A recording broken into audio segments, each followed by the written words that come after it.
Item ಯಾವುದೇ ಇರಲಿ try ಮಾಡಿ ಆಚಿ ಚಿಕನ್ ಮಸಾಲಾ. ಆಚಿ ಚಿಕನ್ ಮಸಾಲಾ.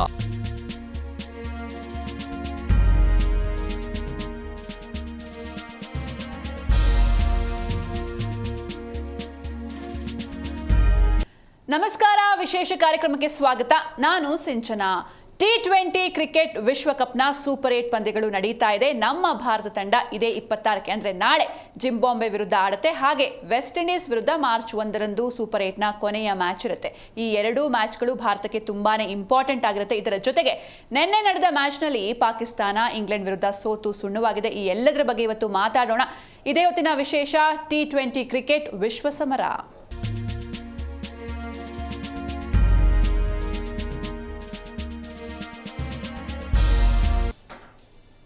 ಎಸ್, ಇವತ್ತು ಈ ಬಗ್ಗೆ ಮಾತಾಡೋದಕ್ಕೆ ನಮ್ಮ ಜೊತೆ ಪ್ರೇಮ್ ಕುಮಾರ್ ಇದ್ದಾರೆ. ಹೆಲೋ ಪ್ರೇಮ್ ಸರ್, ಕಾರ್ಯಕ್ರಮಕ್ಕೆ ಸ್ವಾಗತ. Thank you.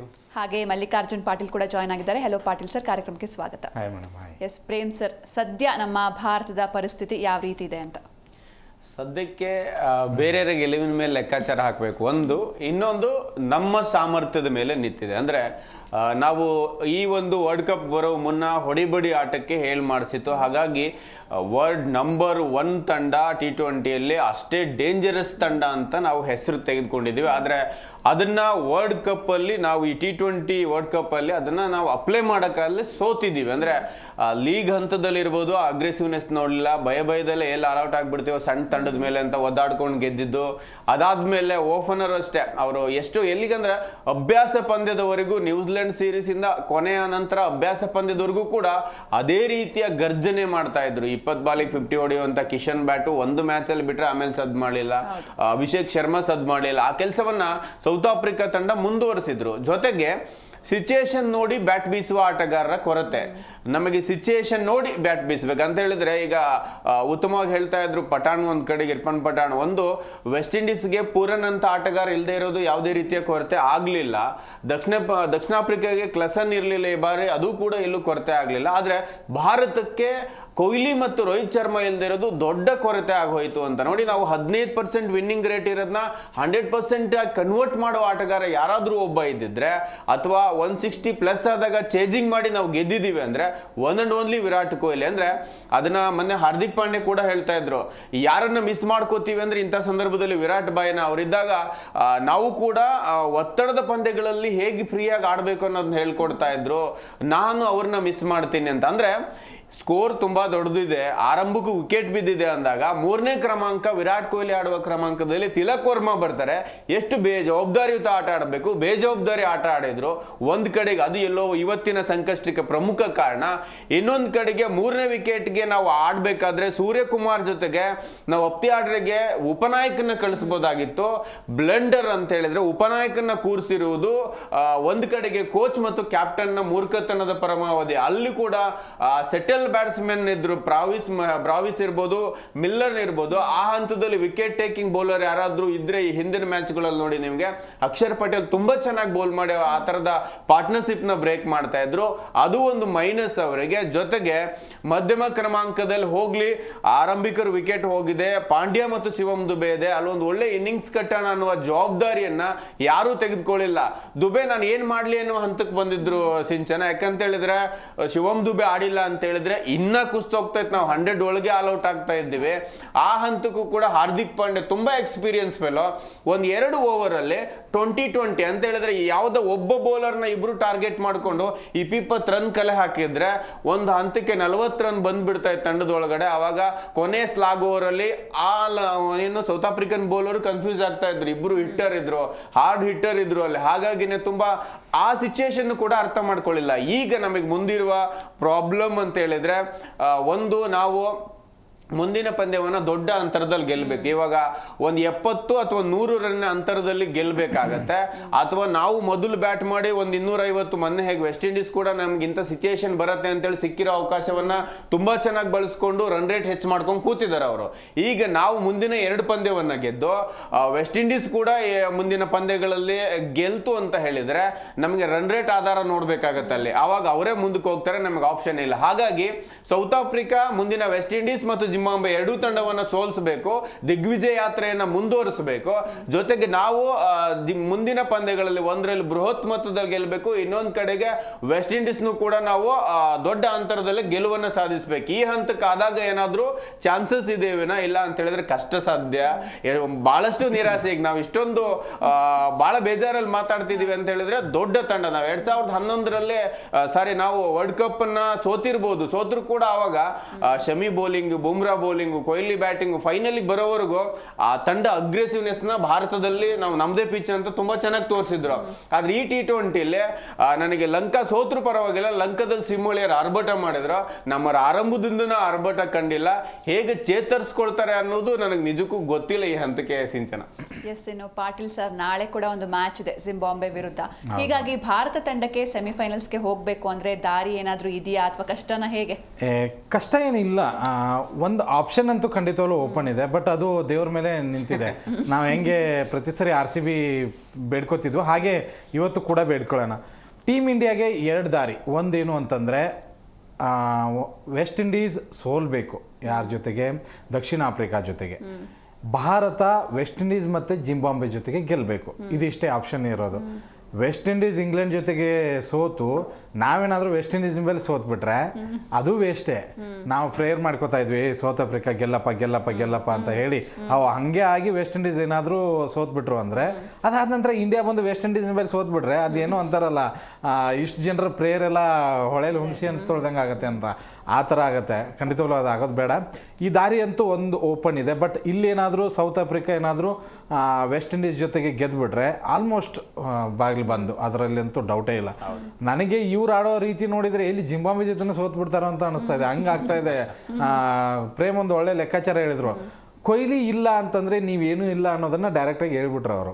ಯಾಕೆ ಅಂತಂದರೆ ನೋಡಿ, ಕಳೆದ ಎಲ್ಲ ವಿಶ್ವಕಪ್ಗಳಿಗೆ ಅಂದರೆ 2007ರಿಂದ ಏನು ವಿಶ್ವಕಪ್ ಆರಂಭ ಆಗಿದೆ ಅಲ್ಲಿಂದ ನಾವು ಇಲ್ಲಿವರೆಗೂ ಕೂಡ 160+ ರನ್ ಚೇಸ್ ಮಾಡಿದ್ದು ಜಸ್ಟ್ 2 ಸರಿ. ಆ 2 ಸರಿಯಲ್ಲೂ ಕೂಡ ಕೊಹ್ಲಿನೇ ಆಡಿದ್ದು. ಅಂದರೆ ನಿಮಗೆ ವಿಶ್ವಕಪ್ ಅಂತ ಮಹಾಸಮರದಲ್ಲಿ ಪ್ರೆಷರ್ನ ಹ್ಯಾಂಡಲ್ ಮಾಡೋಕ್ಕೆ ಆಗ್ತಾ ಇಲ್ಲ ಟೀಮ್ ಇಂಡಿಯಾಗೆ ಅನ್ನೋದನ್ನು ಎದ್ದು ತೋರಿಸ್ತಾ ಇದೆ. ಅದಕ್ಕೆ ಹೇಳಿದ್ದು ಹಾರ್ದಿಕ್ ಪಾಂಡ್ಯ, ನಾವು ಖಂಡಿತವಾಗ್ಲೂ ಕೊಹ್ಲಿನ ಮಿಸ್ ಮಾಡ್ಕೋತೀವಿ ಅಂತ ಹೇಳಿ. ಅದಕ್ಕೆ ನೋಡಿ, ಸೌತ್ ಆಫ್ರಿಕಾ ಜೊತೆಗೆ ಅಷ್ಟು 180+ ದೊಡ್ಡ ಟಾರ್ಗೆಟ್ ಏನಲ್ಲ, ಬ್ಯಾಟಿಂಗ್ ಫ್ರೆಂಡ್ಲಿ ಪಿಚ್ ಇತ್ತು. ಆಮೇಲೆ ಡ್ಯೂ ಬಿದ್ದಿತ್ತು ನಿಮಗೆ. ಆಮೇಲೆ ಸೌತ್ ಆಫ್ರಿಕಾದಲ್ಲಿ ಹೇಳ್ಕೊಳ್ಳುವಂಥ ಸ್ಪಿನ್ನರ್ಗಳು ಯಾರೂ ಇರಲಿಲ್ಲ. ಆದರೂ ಕೂಡ ಎಡವಿ ಎಲ್ಲರೂ ವಿಕೆಟ್ ಮೇಲೆ ವಿಕೆಟ್ ಹೋಯಿತು. ಕ್ಯಾಪ್ಟನ್ ಕೂಡ ನಾನು ಬರ್ತೀನಿ ಅಲ್ಲೇ ಡಕೋಟಲ್ಲಿ ಕೂತ್ಕೊಳ್ಳಿ ಟೀ ಕುಡಿಯೋಣ ಅಂತ ಹೇಳಿ ಮತ್ತೆ ಅವರು ವಿಕೆಟ್ ಕೊಟ್ಟು ಹೋದರು. ಶಿವಮ್ ದುಬೆ 20 ಓವರ್ ರೀಚ್ ಮಾಡಿಬಿಡೋಣಪ್ಪ, ನನ್ನ ಕೈಲೂ ಆಗಲ್ಲ, 20 ಓವರ್ ಮಟ್ಟ ಟ್ರೈ ಮಾಡ್ತೀನಿ ಅನ್ನೋದಕ್ಕೆ ಅವರು ದಾರಿ ಹುಡ್ಕೊಂಡು ಹೋದರು. ಕೊಟ್ಟಂಥ ಅವಕಾಶಗಳನ್ನು ತಿಲಕ್ ವರ್ಮಾ ಅಂತ ಆಟಗಾರರು, ಆಮೇಲೆ ಅಭಿಷೇಕ್ ಶರ್ಮಾ ಬಗ್ಗೆ ಏನು ಹೇಳೋದು? ಈ ಕಡೆ ಹೊಗಳಬೇಕಾ, ಈ ಕಡೆ ತೆಗಳಬೇಕಾ, ನನಗಂತೂ ಗೊತ್ತಾಗ್ತಾ ಇಲ್ಲ. ಹೊಗಳಬೇಕು ಯಾಕಪ್ಪ ಅಂದರೆ ಈ ವಿಶ್ವಕಪ್ ಆರಂಭಕ್ಕೂ ಮುಂಚೆ ಎಲ್ಲ ಸೀರೀಸಲ್ಲೂ ತುಂಬ ಚೆನ್ನಾಗಿ ಆಡ್ಕೊಂಡು ಬಂದಿದ್ದಾರೆ. ಮತ್ತು ಮುಂದಿನ ಫ್ಯೂಚರ್ ಅವರಲ್ಲೇ ನನಗೆ ಕಾಣಿಸ್ತಾ ಇರೋದು. ಈಗ ವಿರಾಟ್ ಕೊಹ್ಲಿ ಇಲ್ಲ ಅಂತ ಅಂದಾಗ ಅಭಿಷೇಕ್ ಶರ್ಮಾ ಫ್ಯೂಚರ್ ಅಂತ ನಾವು ನೋಡ್ಕೋಬೋದು. ಬಟ್ ಈ ಥರ ಆಡ್ಬಿಟ್ರೆ ಓಕೆ, ಇದು ಡಮ್ಮಿ ಪೀಸ್ ಅಂತಲೇ ಅನ್ಕೋಬೇಕಾಗತ್ತೆ. ಆಮೇಲೆ ನೀವು ಕೊಹ್ಲಿ ಅಂತಹ ಒಬ್ಬ ಬಲಾಢ್ಯ ಆಟಗಾರ ಆಡುವಂಥ ಜಾಗದಲ್ಲಿ ತಿಲಕ್ನ ಕಳಿಸ್ತಾ ಇದ್ದೀರಾ. ಓಕೆ, ತಿಲಕ್ ಆಡಿದ್ದಾರೆ ಕಳೆದ ಇದರಲ್ಲಿ ಪಾಕಿಸ್ತಾನ ಜೊತೆ ಚೆನ್ನಾಗಿ ಆಡಿದ್ದಾರೆ, ಹಾಗಂತ ಹೇಳಿ ಕೊಹ್ಲಿಗೂ ಅವ್ರಿಗೆ ಕಂಪೇರ್ ಮಾಡೋಕ್ಕಾಗತ್ತೆ? ಅವ್ರ ಬದಲಾಗಿ ಸೂರ್ಯಕುಮಾರೇ ಬರ್ಬೋದಾಗಿತ್ತು. ಇಲ್ಲಪ್ಪ, ಅವರು ಈಗ ಅಭಿಷೇಕ್ ಶರ್ಮಾ ಒಂದು ಸ್ವಲ್ಪ ಪ್ರಾಬ್ಲಮ್ ಆಗ್ತಾ ಇದೆಯಾ, ಕಳಿಸಿ ಡೌನ್, ಏನೂ ಆಗಲ್ಲ. ಏನಾಗುತ್ತೆ, ನೀವು ಅಲ್ಲಿ ಹೊಡಿತಾ ಇಲ್ಲ ಅಂದರೆ ಇಲ್ಲಿ ಕಳಿಸಿ, ಮತ್ತು ಇನ್ನೇನು ಮಾಡೋಕ್ಕಾಗತ್ತೆ? ನಿಮ್ಗೆ ಅವ್ರನ್ನ ಕೂರ್ಸೋಕ್ಕಾಗಲ್ವಾ? ಕಳಿಸಿ, ಬೇರೆ ಕಡೆಗೆ ಸ್ಲಾಟ್ ಆದರೂ ಕಳಿಸಿ. ರಿಂಕು ಸಿಂಗ್ನ ಸುಮ್ಮನೆ ಇರಬೇಕಪ್ಪ ಇವನು ಆಟದಲ್ಲಿ ಅನ್ನೋ ಥರ ಫೀಲ್ಡಿಂಗ್ ನಿಲ್ಲಿಸ್ತಾರೆ, 2 ಬಾಲ್ ಕೊಡ್ತಾರೆ, ಆಮೇಲೆ ಇಂಥ ಪ್ರೆಷರ್ ಗೇಮಲ್ಲಿ ಕೊಡ್ತಾರೆ. ಆತನೂ ಅದನ್ನು ಚೆನ್ನಾಗಿ ಉಪಯೋಗಿಸ್ಕೊಳ್ಳೋದಿಲ್ಲ.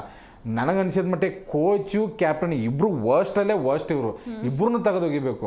ಇನ್ನೊಂದು ಕಡೆಗೆ ಮೊಹಮ್ಮದ್ ಶಮಿ ಅಂತ ಆಟಗಾರ ಫಿಟ್ ಇದ್ರೂ ಕೂಡ ಈ ಒಂದು ವಿಶ್ವಕಪ್ಗೆ ಆಯ್ಕೆನೇ ಇಲ್ಲ. ಮೊಹಮ್ಮದ್ ಶಮಿ, ಬೂಮ್ರಾ, ಹರ್ಷದೀಪ್ ಎಂಥ ಒಳ್ಳೆ ಕಾಂಬಿನೇಷನ್ ಇರ್ತಿತ್ತು. ಅದ್ರ ಜೊತೆಗೆ ಕುಲ್ದೀಪ್ನ ಆಡಿಸಿ ಒಳ್ಳೆ ಸ್ಪಿನ್ನರು, ಮಿಸ್ಟ್ರಿ ಸ್ಪಿನ್ನರ್ ಇದ್ದಾರೆ. ಅವ್ರನ್ನ ಬಿಟ್ಟು ವಾಷಿಂಗ್ಟನ್ ಸುಂದರ್ನ ಆಡಿಸ್ದೆ ನೀನು. ಆಮೇಲೆ ಅಕ್ಷರ್ ಪಟೇಲ್ಗೂ ಓಕೆ, ಅವ್ರನ್ನೂ ಆಡಿಸ್ಬೋದಾಗಿತ್ತು. ವಾಷಿಂಗ್ಟನ್ ಸುಂದರ್ ಅವಶ್ಯಕತೆ ಇತ್ತ ಲಾಸ್ಟ್ ಪಂದ್ಯಕ್ಕೆ? ಡಬ್ಬಾ ಡಿಸಿಷನ್ ಅದಂತೂ. ಈ ಥರ ಕೆಟ್ಟ ಡಿಸಿಷನ್ಗಳಿಂದನೇ ನಾವು ಸೌತ್ ಆಫ್ರಿಕಾ ಜೊತೆಗೆ ಸೋತಿದ್ದು.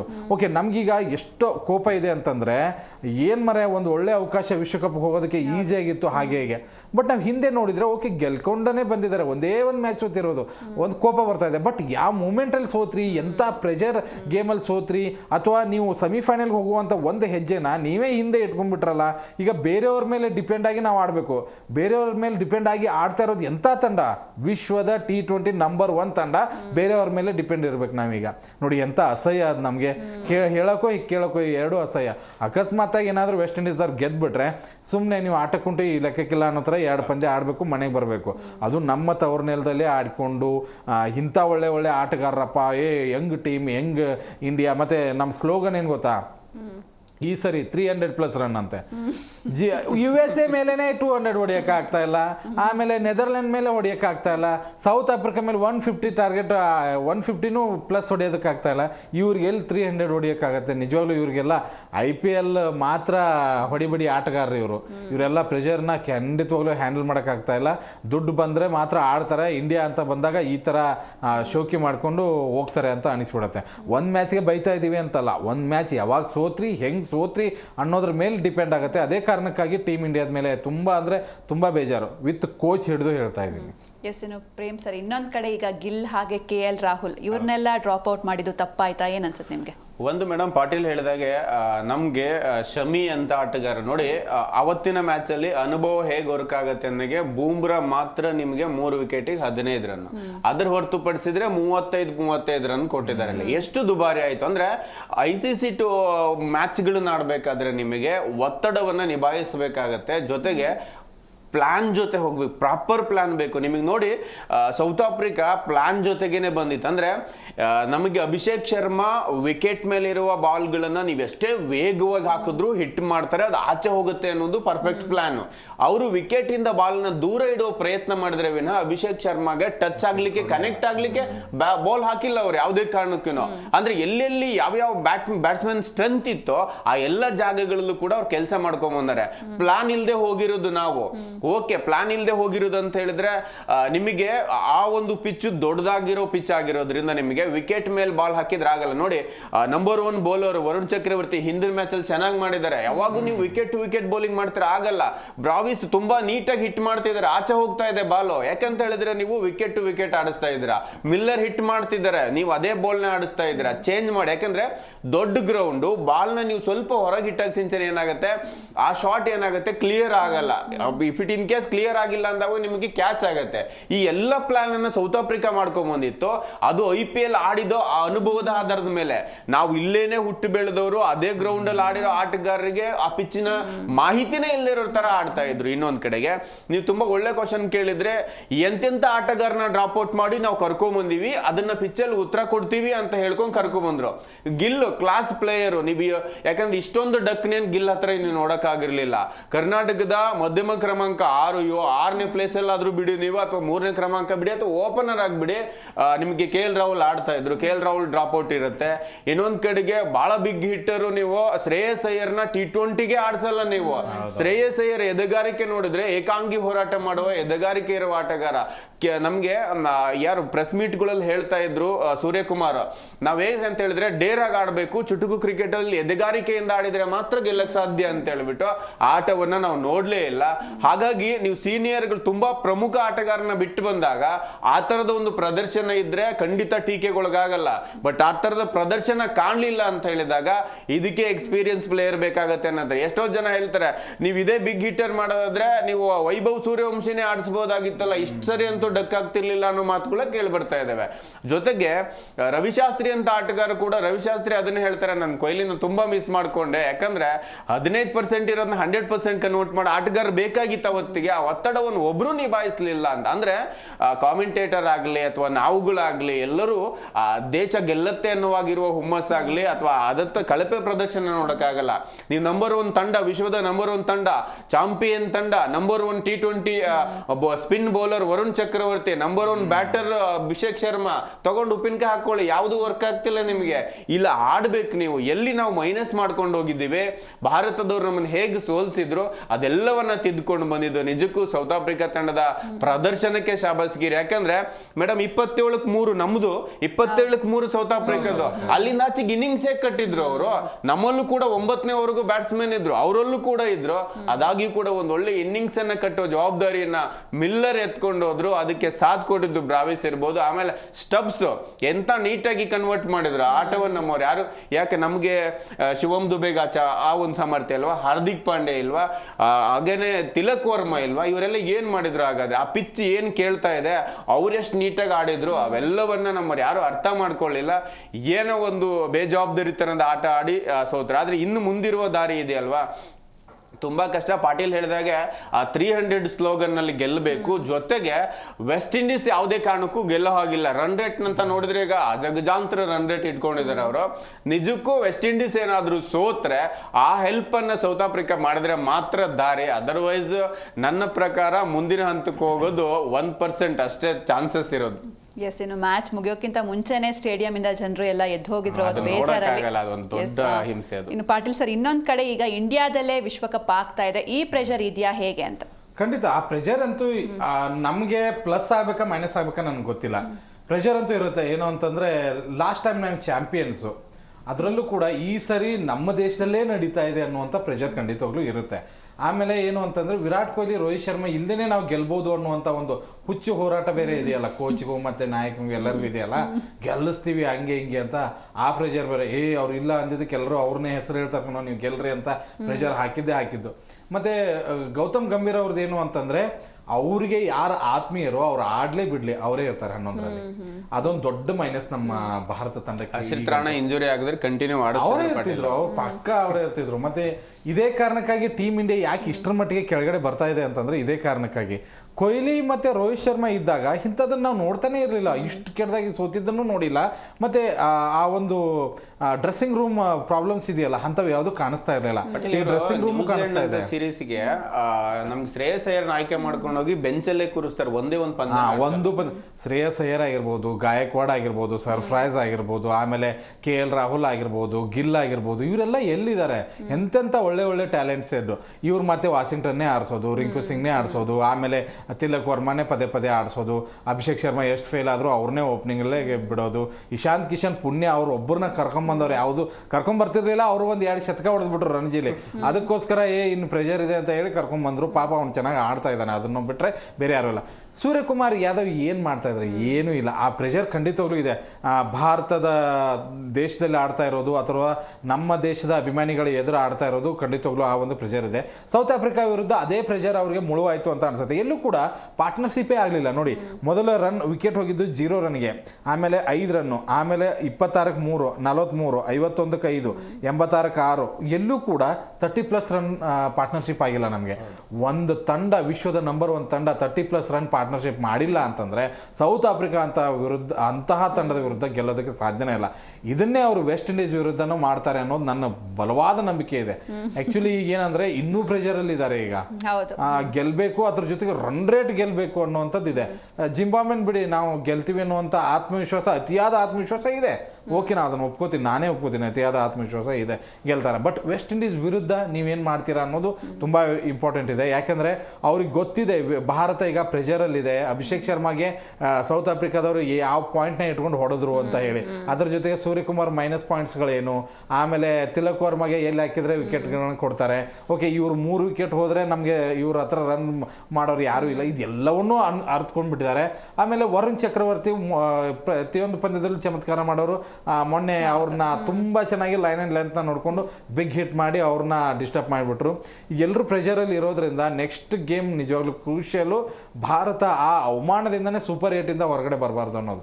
ಓಕೆ, ನಾವು ವೆಸ್ಟ್ ಇಂಡೀಸ್ ಮೇಲೆ ಗೆದ್ದು, ಜಿಂಬಾಬ್ವೆ ವಿರುದ್ಧನೂ ಗೆದ್ದು, ಅದೇನೋ ರನ್ ರೇಟಿಂದ ನಾವು ಹೊರಗಡೆ ಬಂದರೆ ನಂಗೇನು ಬೇಜಾರಾಗಲ್ಲ.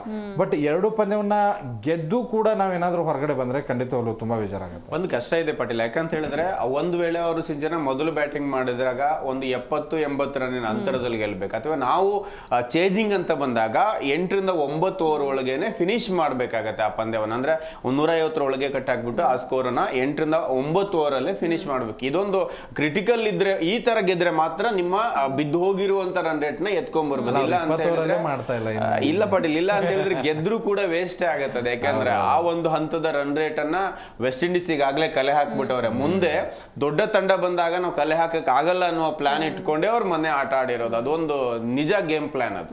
ಎಸ್, ಇನ್ನು ಪ್ರೇಮ್ ಸರ್, ಇನ್ನೊಂದ್ ಕಡೆ ಆಸ್ ಅ ಪ್ಲೇಯರ್ ಆಗಿ ಹಾಗೆ ಆಸ್ ಅ ಕ್ಯಾಪ್ಟನ್ ಆಗಿ ಸೂರ್ಯ ಫೇಲ್ ಆದ್ರೆ ಏನ್ ಅನ್ಸುತ್ತೆ ನಿಮ್ಗೆ? ನಿಜ ಮೇಡಮ್, ಒಂದು ನಾಯಕ ನಾಯಕನಿಗೆ ಸಕ್ಸಸ್ ಸಿಕ್ಕಾಗ ಮಾತ್ರನೇ ಪಾಸು, ಇಲ್ಲ ಅಂದ್ರೆ ಫೇಲ್. ಅದು ನಿಮ್ಗೆ ICC ಟೂರ್ನಿಗಳನ್ನ ಸಕ್ಸಸ್ ಮಾಡಬೇಕು. ನೀವು IPL ಅಲ್ಲಿ ಮೂರ್ ಕಪ್ ಎತ್ಕೊಂಡ್ಬಂದ್ರು ಕೂಡ ಅದು ಒಂದು ಫ್ರಾಂಚೈಸಿಗೆ ಆಡಿದ್ದು ಅಷ್ಟೇನೆ ನೀವು. ಹಾಗಾಗಿ ದೇಶದ ಪರವಾಗಿ ಏನೇ ಮಾಡ್ಲಿ, ನಾವು ಇವತ್ತಿಗೂ ಕೂಡ 15% ಇರ್ಲಿಲ್ದಿರೋ ವಿನ್ನಿಂಗ್ ರೇಟ್ ಪಾಕಿಸ್ತಾನದ ಪಂದ್ಯವನ್ನ ವಿರಾಟ್ ಕೊಹ್ಲಿ 100% ಕನ್ವರ್ಟ್ ಮಾಡಿದ್ದನ್ನು ಯಾಕೆ ಮಾತನಾಡ್ತೇವೆ ಅಂತ ಹೇಳಿದ್ರೆ ಅದು ICC ಪಂದ್ಯಗಳು. ಹಾಗಾಗಿ ಅಂತಹ ಪಂದ್ಯಗಳನ್ನ ಆಡ್ಬೇಕು. ನೋಡಿ, ನಾವು ಮೊದಲು ಪಾಕಿಸ್ತಾನ ಡಾಮಿನೇಟೆಡ್ ನಮ್ಮ ಭಾರತವನ್ನ, ಯಾವಾಗ ಸಚಿನ್ ತೆಂಡೂಲ್ಕರ್ ಇಂದ ಆಚೆಗೆ ಬಂದ ಮೇಲೆ ಭಾರತವನ್ನ ನಾವು ಗೆಲ್ಲಿಸ್ತಾ ಬಂದ್ರು ಅವರೆಲ್ಲ ಆಟಗಾರರು. ಅವ್ರ ಹೆಸರುಗಳನ್ನು ಇವತ್ತಿಗೂ ಹೇಳ್ತಾ ಬರ್ತಾರೆ. ವಕಾರ್ ಯೂನಿಸ್ ಅಂತಹ ಬೌಲರ್ಗಳನ್ನ, ಅಂತಹ ಬೌಲಿಂಗ್ ದಾಳಿಯನ್ನ, ಅದರಲ್ಲೂ ಕೂಡ ನಮಗೆ ಅಖ್ತರ್ ಅಂತಹ ಬೌಲರ್ನ ಎದುರಿಸಬೇಕು ಅಂತ ಹೇಳಿದ್ರೆ ಅಂಥದ್ದೊಂದು ಎದೆಗಾರಿಕೆ ಬೇಕು. ಒಂದು ಮಾತು ಕೂಡ ಹೇಳ್ತಾರೆ ಯಾರು, ವೀರೇಂದ್ರ ಸೆಹ್ವಾಗ್, ಈ ನೆಕ್ಸ್ಟ್ ಬಾಲ್ 6 ಹೊಡಿ ನೋಡೋಣ ಅಂದಕ್ಕೆ ಆ ಕಡೆ ನಿಮ್ಮ ಫಾದರ್ ಇದಾರೆ ಅವ್ರು ಹೊಡಿತಾರೆ ನೋಡು ಅಂತ ಹೇಳಿದಾಗ ಸಚಿನ್ ತೆಂಡೂಲ್ಕರ್ ನೆಕ್ಸ್ಟ್ ಬಾಲ್ 6 ಹೊಡೆದು ತೋರಿಸ್ತಾರೆ ಅಂತ. ಹಾಗಾಗಿ ಅಂತಹದೊಂದು ಸಾಮರ್ಥ್ಯ ಇರುವ ಆಟಗಾರನ ಜೊತೆಗೆ ಬಂದವರು ಈಗ ನಾಯಕತ್ವ ಅಂತ ನೀವು ಸೂರ್ಯನ್ ತಗೊಳ್ಳಿ ಮೇಡಮ್, ಸರಣಿಯನ್ನ ಕಂಟಿನ್ಯೂ ಆಗಿ ಸೂರ್ಯಕುಮಾರ್ ನಾಯಕತ್ವದಲ್ಲಿ ಗೆದ್ದಿದ್ದಾರೆ. ಆದ್ರೆ ಸೂರ್ಯಕುಮಾರ್ ಅವರ T20 ನಂಬರ್ 1 ಬ್ಯಾಟ್ಸ್ಮನ್ ಆದವರು. ಇವತ್ತು ಸೂರ್ಯಕುಮಾರ್ ನಂಬರ್ 1 ರ್ಯಾಂಕಿಂಗ್ ಎಲ್ಲಿದೆ ಅವ್ರದ್ದು? ಯಾಕಂತ ಹೇಳಿದ್ರೆ ಬ್ಯಾಟಿಂಗ್ ಇರ್ಲಿಲ್ಲ ಅವ್ರದ್ದು. ಈಗ ಒಂದ್ 3 ಮ್ಯಾಚ್ಗಳಲ್ಲಿ ಒಂದಿಷ್ಟು ಆಡಿದ್ರು ಅನ್ನೋದು ಹೊರತುಪಡಿಸಿದ್ರೆ ಹಿಂದೆ ಅವ್ರದ್ದು ಬ್ಯಾಟ್ ಸದ್ದು ಮಾಡ್ತಾ ಇರ್ಲಿಲ್ಲ, ನಾಯಕ ಅನ್ನೋ ಕಾರಣಕ್ಕೆ ಆಡಿಸಿದ್ರು. ಹಾಗಾದ್ರೆ 3 ಫಾರ್ಮೆಟಿಗೂ ಫಾರ್ಮಲ್ಲಿ ಇದ್ದು ಕೂಡ ಆಡ್ತಿದ್ದಂತ ಗಿಲ್ಲನ್ನ 1-2 ಮ್ಯಾಚ್ಗಳಲ್ಲಿ ಆಡಿಲ್ಲ ಅಂತ ನೀವು ನಾಯಕತ್ವದಿಂದನೇ ಕೆಳಗಿಳಿಸಿ ಬೇರೆ ನಾಯಕನನ್ನ ಬದಲಿ ನಾಯಕ ಅಂತಂದ್ರೆ, ಯಾಕಂದ್ರೆ ಇಂದ ಹಾರ್ದಿಕ್ ಪಾಂಡ್ಯ T20 ನಾಯಕನ ಮಾಡಿದ್ರೆ ಅದಾದ್ಮೇಲೆ ಫಾರ್ಮ್ ಇಲ್ಲ ಅನ್ನೋ ಕಾರಣಕ್ಕೆ ಸೂರ್ಯನ್ ಮಾಡಿದಲ್ಲ, ಸೂರ್ಯ ಕೂಡ ಬ್ಯಾಟ್ ಸದ್ದು ಮಾಡ್ದಿರ್ಲಿಲ್ಲ, ಅಲ್ಲೂ ಬದಲಾವಣೆ ಮಾಡೋ ಚಾನ್ಸಸ್ ಇತ್ತು. ಅದಾಗಿಯೂ ಕೂಡ ಸೀರೀಸ್ ಅನ್ನ ಗೆದ್ರು. ಕೋಚ್ ಅಂಡ್ ನಾಯಕ ಅನ್ನೋ ಕಾರಣಕ್ಕೆ ಅವ್ರಿಗೆ ಬೇಕಾದ ಒಂದು ಟೀಮ್ ಕೊಟ್ರು. ಎಲ್ಲ ಒಂದ್ ಕಡೆಗೆ ಆಯ್ಕೆ ಕೂಡ ಅಂದ್ರೆ ಒತ್ತಡವನ್ನ ನಿಭಾಯಿಸುವ ತಂಡವನ್ನ ಕಟ್ಟಬೇಕಿತ್ತು. ಮಧ್ಯಮ ಕ್ರಮಾಂಕ ಅಂದಾಗ ಎಲ್ಲ ದೇಶದಲ್ಲೂ ಪ್ರಮುಖ ಆಟಗಾರ ಇದ್ರು ಸಿಂಚನ. ನಮ್ಮಲ್ಲಿ ರಾಹುಲ್ ದ್ರಾವಿಡ್ 3ನೇ ಸ್ಥಾನದಲ್ಲಿ ಆಡಿದ್ರೆ ಲಂಕಾದಲ್ಲಿ ಅಟಪಟ್ಟು, ಹಾಗೆ ಆಸ್ಟ್ರೇಲಿಯಾ ಅಂತ ಬಂದಾಗ ಮಾರ್ಟಿನ್, ಈ ತರದ ಆಟಗಾರರು ಇದ್ರು. ಅದಾದ್ಮೇಲೆ ಬಂದಿದ್ದೆ ಕೊಹ್ಲಿ ಅಂತ ಆಟಗಾರ. ಆ ಸ್ಥಾನವನ್ನು ತುಂಬಬೇಕಂತ ಹೇಳಿದ್ರೆ ನಿಜ ಅಂತ ಸ್ಥಾನವನ್ನ ಕಂಟಿನ್ಯೂ ಮಾಡ್ಬೇಕಂದ್ರೆ ತಿಲಕ್ ವರ್ಮಾ ಆಡ್ತಾರೆ ಅಂದ್ರೆ ಒಂದು ಸೀರಿಯಸ್ನೆಸ್ ಇಲ್ಲ. ಒಂದ್ 3-4 ಮ್ಯಾಚ್ಗಳಲ್ಲಿ ಸಿಂಗಲ್ ತೆಗಿಲಿಕ್ಕೆ ಕಷ್ಟ ಒದ್ದಾಡ್ತಾ ಇದ್ರು. ನಂತರ ನಾನು ಬಿಗ್ ಹಿಟ್ ಮಾಡಬೇಕು, ನಾನು ನೆಕ್ಸ್ಟ್ ಆಡಿಸ್ತಾರೋ ಇಲ್ಲೋ ಅಂತ ಮಾಡಕ್ ಹೋಗಿ ಕೇರ್ಲೆಸ್ ಆಗಿ ಔಟ್ ಆದ್ರು. ಯಾಕಂದ್ರೆ ಅದೇ ಮ್ಯಾಚ್ ಅಲ್ಲಿ ಮಿಲ್ಲರ್ ಹೇಗಾಡಿದ್ರು ಅಂತ ನಾವು ನೋಡ್ಬೋದು. ಹಾಗಾಗಿ ನಾಯಕನ ಜವಾಬ್ದಾರಿ ಇದನ್ನ ಮೋಲ್ಡ್ ಮಾಡೋದ್ರಲ್ಲಿ ಇದೆ. ಹಾಗಾಗಿ ಅದನ್ನ ಫೇಲ್ಯೂರ್ ಆಗಿದ್ದಾರೆ. ಬಟ್ ಸೂಪರ್ 8 ಹಂತಕ್ಕೆ ತಗೊಂಡು ಹೋದ್ರೆ ಮಾತ್ರ ಸಕ್ಸಸ್ಫುಲ್ ನಾಯಕ, ಇಲ್ಲ ಅಂತ ಹೇಳಿದ್ರೆ ಕಷ್ಟ ಇದೆ. ಎಸ್ ಸರ್, ಈಗ ಇನ್ನೊಂದ್ ಕಡೆ ನಿನ್ನೆ ಸೂಪರ್ 8 ಮ್ಯಾಚ್ ನಡೀತು ಇಂಗ್ಲೆಂಡ್ ಹಾಗೂ ಪಾಕಿಸ್ತಾನದ ನಡುವೆ. ಸೊ ಪಾಟೀಲ್ ಸರ್, ನಿನ್ನೆ ಮ್ಯಾಚ್ ಹೇಗಿತ್ತು? ಪಾಕಿಸ್ತಾನ ಸೋಯ್ತು ಅನ್ನೋ ಖುಷಿ ಇತ್ತು. ಭಾರತ ಸೋಯ್ತು ಅನ್ನುವಂಥ ದುಃಖನ ಮರಿಸ್ತು ನಿನ್ನೆ ಒಂದು ಸ್ವಲ್ಪ ಪಾಕಿಸ್ತಾನ. ಹಂಗಂತ ಹೇಳಿ ನಮ್ಮದು ದುಃಖ ಏನು ಕಡಿಮೆ ಆಗಿಲ್ಲ. ಪಾಕಿಸ್ತಾನದ ಒಂದು ನಾನು ನಿನ್ನೆ ಇವ್ರದ್ದು ನೋಡ್ತಾ ಇದ್ದೆ, ಪಾಕಿಸ್ತಾನದ ಹಿರಿಯ ಆಟಗಾರರು ಅವ್ರು ಕಾಮೆಂಟ್ರಿ ಕೊಡ್ತಿರ್ತಾರೆ. ಏನು 3 ವಿಕೆಟ್ ಹೋದ ತಕ್ಷಣ ಎದ್ದು ಕುಣಿತಾ ಇದ್ದಾರೆ. ಅಖ್ತರು, ಸೋಯಬ್ ಮಲ್ಲಿಕ್ ಇವರೆಲ್ಲರೂ ಕೂಡ. ನಾನು ಅನ್ಕೊಂಡೆ ಏನು ಮರ ಹಿಂಗೆ ಆಡ್ತಾ ಇದ್ದಾರೆ ಇಂಗ್ಲೆಂಡ್ನವರು ಅಂತ ಅನ್ಕೊಂಡಾಗ, ಆಸ್ ಎ ಹ್ಯಾರಿ ಬ್ರೂಕ್ ಎಂಥ ಇನ್ನಿಂಗ್ಸ್ ಅಂತಂದರೆ ಲೈಫ್ ಟೈಮ್ ನೆನೆಯುವಂತಹ, ಅದರ ಜೊತೆಗೆ ಇಂಥ ಇನ್ನಿಂಗ್ಸ್ಗಳು ವಾಪಸ್ ಸಿಗೋದಿಲ್ಲ ನಿಮಗೆ. ಒಂದು ಸೈಡ್ ಇನ್ನಿಂಗ್ಸ್ ಇದು, ಒಂದು ಸೈಡ್ ಎಲ್ಲರೂ ಬಂದ ಪುಟ್ಟ ಹೋದ ಪುಟ್ಟ ಆ ಥರ ಮಾಡ್ತಾ ಇದ್ದಾರೆ. ಬಟ್ ಹ್ಯಾರಿ ಬ್ರೂಕ್ ಮಾತ್ರ ಅದ್ಭುತವಾದಂಥ ಇನ್ನಿಂಗ್ಸನ್ನು ಕಟ್ಟಿದ್ರು ನೋಡಿ. ಆರಂಭದಲ್ಲಿ ಬಂದಂಥ ಫಿಲ್ ಸಾಲ್ಟ್ 0, ಬಟ್ಲರ್ 2, ಆಮೇಲೆ ಬೆಥೆಲ್ 8, ಟಾಮ್ ಬೆಟಮ್ 2 ನೋಡಿ. 4 ಜನ ಡಬಲ್ ಡಿಜಿಟ್ಗೂ ಬಂದಿಲ್ಲ, ಆದರೂ ಕೂಡ ಒಂದು ಸೈಡ್ ನಿಂತ್ಕೊಂಡು ಮತ್ತು ಸ್ಕೋರ್ ಕೂಡ ಕಡಿಮೆ ಆಗೋದಕ್ಕೆ ಬಿಡಲೇ ಇಲ್ಲ. ಅವರು 10 ರನ್ ರೇಟ್ನಲ್ಲೇ ಇಟ್ಕೊಂಡು ಬಿಗ್ ಹಿಟ್ಗಳನ್ನು ಮಾಡ್ತಾ ಹೋದರು. Harry Brooke 51 ಬಾಲ್ಗಳಲ್ಲಿ 100 ರನ್ಗಳು, 10 boundary, 4 six. Amazing innings. ಅವ್ರಿಗೆ ಸ್ಯಾಮ್ ಕರಂಗ್ ಒಂದು ಸ್ವಲ್ಪ ಸಾಥ್ ಕೊಟ್ಟರು, 16 ರನ್ಗೆ ಅವರು ವಿಕೆಟ್ ಹೋದರು. ವಿಲ್ ಜಾಕ್ಸ್ ಅದನ್ನು ಕೊನೆಯಲ್ಲಿ ಒಂದು ಸ್ವಲ್ಪ ಚೆನ್ನಾಗಿ 2 ಸಿಕ್ಸ್ ಹೊಡೆದ್ರು. ನನಗನ್ಸಿದ ಮಟ್ಟಿಗೆ ಶೈನ್ ಅಫ್ರಿದಿ, ಅದರ ಜೊತೆಗೆ ಇನ್ಯಾರು ಮಿರ್ಜಾ, ಲಾಸ್ಟ್ ಓವರು ಶಹಬಾಜಿಗೆ ಕೊಡ್ತಾರೆ ಅಂದ್ಕೊಂಡಿದ್ದೆ ನಾನು. ಲಾಸ್ಟ್ ಓವರ್ ಒಂದು ಸ್ವಲ್ಪ ಇದಾಯಿತು, ಮತ್ತೆ ಟ್ವಿಸ್ಟು. 18 ಬಾಲಲ್ಲಿ 6 ರನ್ ಬೇಕಾಗಿದೆ, ಮತ್ತೆ 1 ಓವರಲ್ಲಿ 4 ರನ್ನಿಗೆ ಬಂತು, 3 ವಿಕೆಟ್ ಹೋಯ್ತು ಪಟ. ಆಮೇಲೆ ಇನ್ನು ಲಾಸ್ಟ್ 2 ವಿಕೆಟ್ ಇದ್ದಾಗ ಚೆನ್ನಾಗಿ ವಿನ್ ಆಯಿತು ಇಂಗ್ಲೆಂಡು. ಬಟ್ ಖುಷಿ ಆಯಿತು ನಿನ್ನೆ ಪಾಕಿಸ್ತಾನ ಸೋತಿದ್ದು. ಅರ್ಹತೆ ಇಲ್ಲದಂತಹ ತಂಡ ವಿಶ್ವಕಪ್ ಸೆಮಿಫೈನಲ್ ಬರೋದಕ್ಕೆ ಅರ್ಹತೆನೇ ಇಲ್ಲ. ಆ ತಂಡ ಹೊರಗಡೆ ಹೋಗಬೇಕು. ಅವರು ಈ ಒಂದು ವಿಶ್ವಕಪ್ ಆರಂಭಕ್ಕೂ ಮುಂಚೆ ಏನೇನೆಲ್ಲ ಗದ್ದಲ ಮಾಡಿ ವಿಶ್ವಕಪ್ ಕೆಡಿಸ್ಬೇಕು ಅಂತ ಅನ್ಕೊಂಡಿದ್ರಲ್ಲ, ಈಗ ಆ ತಂಡನೇ ಕೆಟ್ಟು ಹೋಗ್ತಾ ಇದೆ. ಆ ಒಂದು ಪದೇ ಮೊದಲ ಪಂದ್ಯದಲ್ಲೂ ಏನಾಗ್ತಿತ್ತು ಇಲ್ಲೋ ಗೊತ್ತಿಲ್ಲ, ಮಳೆ ಬಂದು ನೀವು ಇಲ್ಲೇ ಇರಿ ಅಂತ ದೇವರು ಶಾಪ ಕೊಟ್ಟ. ಈಗ 2ನೇ ಇದರಲ್ಲಿ ದೊಡ್ಡ ಶಾಪ. ಮತ್ತೆ ಗೆಲ್ಲುವಂಥ ಮ್ಯಾಚ್ನ ಸೋತಿದ್ದಾರೆ ಪಾಕಿಸ್ತಾನಗಳು. ಇಂಡಿಯಾ ಜೊತೆಗೆ ಎಷ್ಟು ಸೋತು ಟಿವಿ ಹೊಡೆದಿದ್ದಾರೋ, ಇನ್ನು ಇನ್ಮೇಲೆ ಆಸೆನೇ ಬಿಟ್ಬಿಡ್ತಾರೆ ಅನ್ಸುತ್ತೆ ಪಾಕಿಸ್ತಾನದ ಮೇಲೆ ಇವ್ರು ಗೆಲ್ತಾರೆ ಅಂತ ಹೇಳಿ. ನನಗೆ ಖುಷಿ ಆಯ್ತು ಪಾಕಿಸ್ತಾನ ಸೋತಿದ್ದು. ಎಸ್ ಪ್ರೇಮ್ ಸರ್, ಈಗ ಪಾಕಿಸ್ತಾನ ತಂಡ ಆಲ್ಮೋಸ್ಟ್ ಹೊರಗಡೆ ಹೋಯ್ತಾ ಹೇಗೆ ಅಂತ?